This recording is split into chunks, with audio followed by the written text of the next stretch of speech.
Welcome to Kaizen, the concept, the theory, the principle that changed Japan's fortunes. Introduced by Toyota, concept of perfection that Kaizen introduced, Kaizen developed inside Toyota production helped change entire production fortunes of Japan and later the world actually. Introduced in 1980s, the Toyota way, they call it, helped Toyota develop the so-called culture of continuous improvement, little small steps every day, rather than massive, big revolutionary changes down every 2-3 years. So that's what made Toyota become the successful company that it is today. So let's go down. So this is how Toyota did it, in fact.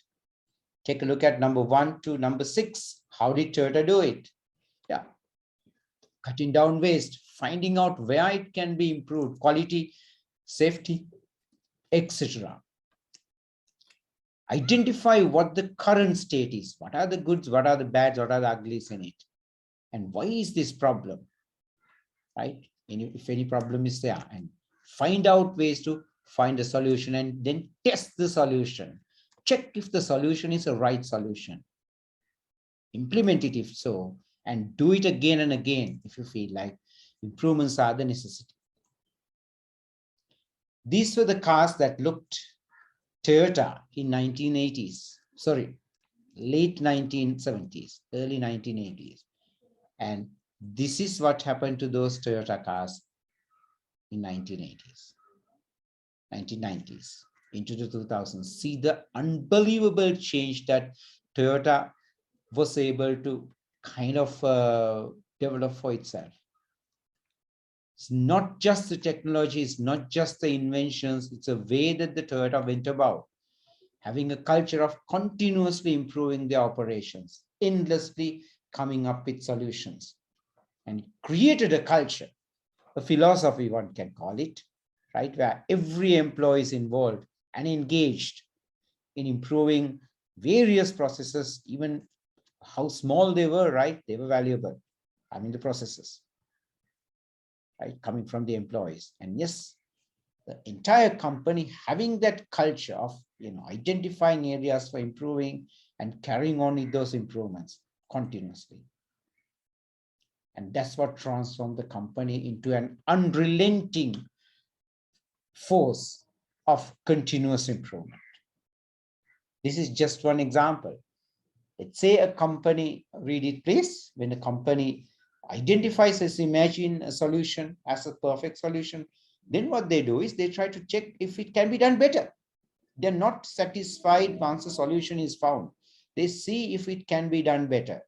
Example, okay, if a particular work was done effectively, efficiently, perfectly by a 10-member team, Toyota might remove 1 or 2 members from there to see if it can be possible by 8 members or 9 members. Continuously working on being better than before. Toyota used to be the student of American and European automotive industry, but today the world is the student. Toyota is a teacher. So much of concepts invented by Toyota have been followed by every industry in the world, be it manufacturing, be it service, be it agriculture, or be anything. So the introduction of Toyota concepts have been the biggest change, since the Industrial Revolution. And this is what Toyota has been harping on. Little changes, but continuously. Good change, or the change for the good. Take a look at the approach. Identify a problem, see what the problem how it should be answered, and see how far we could improve on it, and then compare it with the previous state to see whether it was a very good improvement, and then keep on improving further. And if so, set the standard, or if not, repeat the process. Continuously, improving every operation is Kaizen. You never rest, you never stop improving. That's the whole process of Kaizen approach. It's a secret of success, not just for Toyota, not just for the rest of the Japanese industry, but look at these giants, Nestle, world's largest food manufacturer. Help them to lower the time and the waste of material in the food manufacturing. Lockheed Martin, they were able to cut down the delivery of a plane by, literally 20 months by following various Kaizen concepts. Ford, a virtual rival of Toyota in the motor car industry, with the use of Kaizen, they were able to reduce the times in manufacturing, saving money in that process. Yeah. What's a typical Kaizen event looking like? Imagine an office, imagine a factory.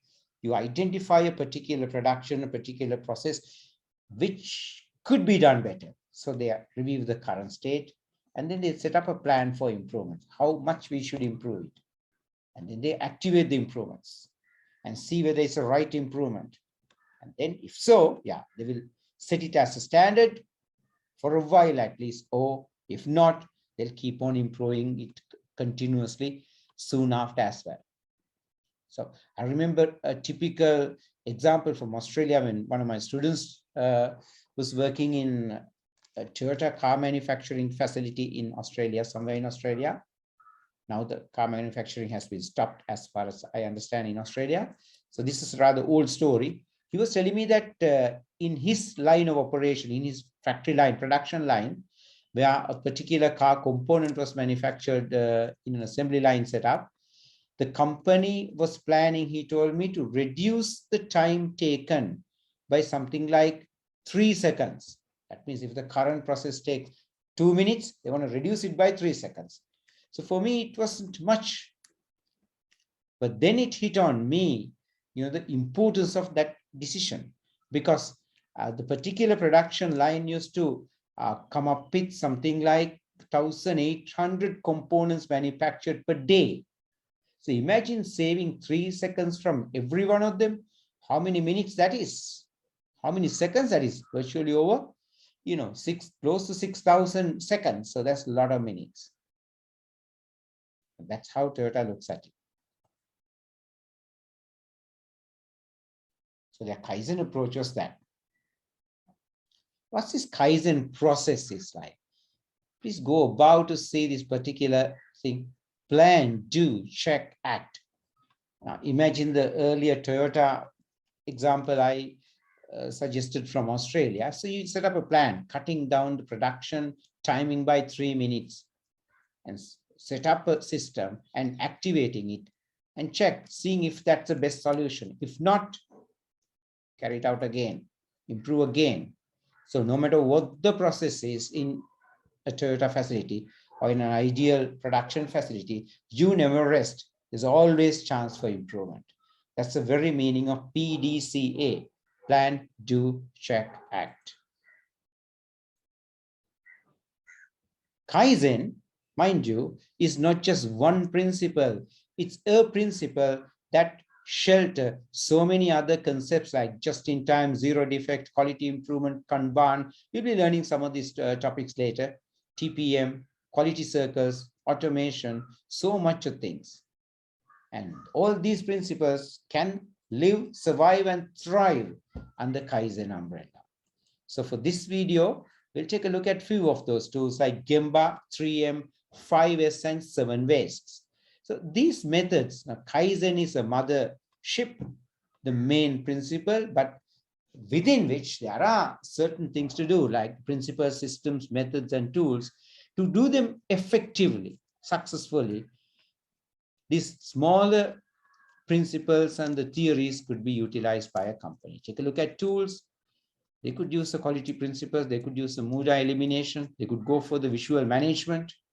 Methods, they could go for plan, do, check, act, or 5S even, or maybe both of them. So likewise, right?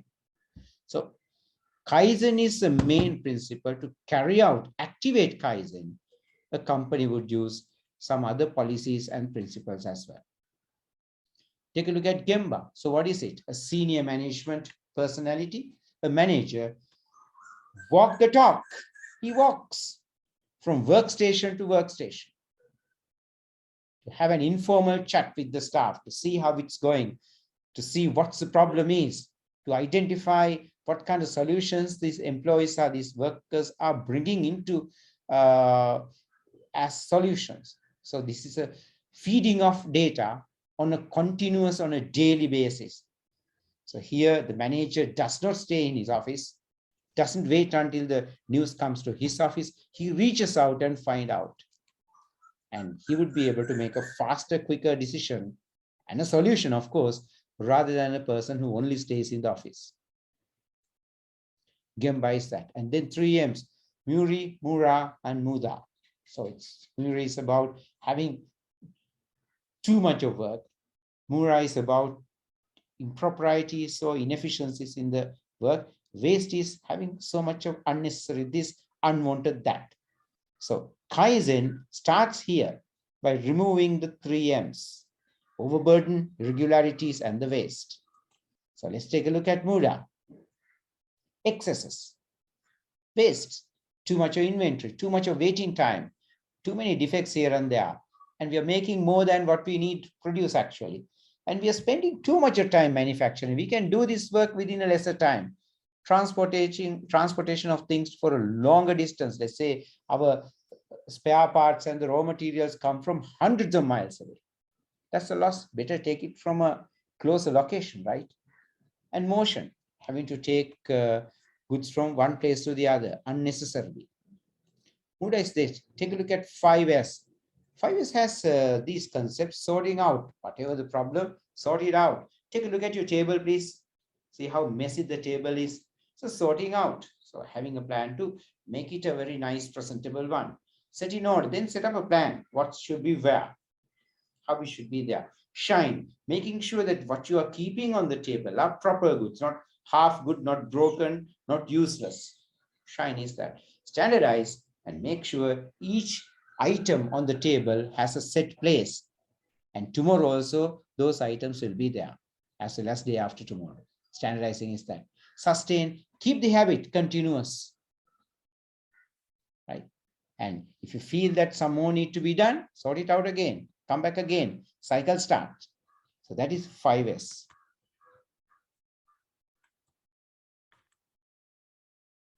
This is one beautiful idea of Kaizen. That means manager must not just read the report, not just listen to someone's ideas. He must see for his own eyes, before his own eyes, exactly what is going on. We call it visual management.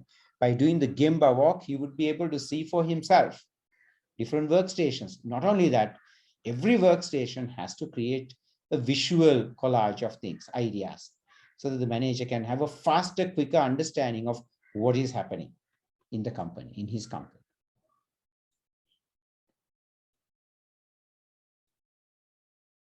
Advantage. Yeah, making these tiny, small improvements would help the company to continuously improve its operations. Reminds me of this, the race between the tortoise and the rabbit, right? Rabbit made a faster jump and then they slept, just like European manufacturing would come up with massive, hugely revolutionary developments every now and then, once every couple of years, whereas Japanese industry kept on improving every day. Little steps. At the end of it, Japanese industry was able to outpace the European competition and be a success. And yes, it gives a company a competitive advantage because you develop a culture of continuously improving yourself. And everyone is involved. Grassroots means even the most base level employees, they're also part of it, coming up with ideas.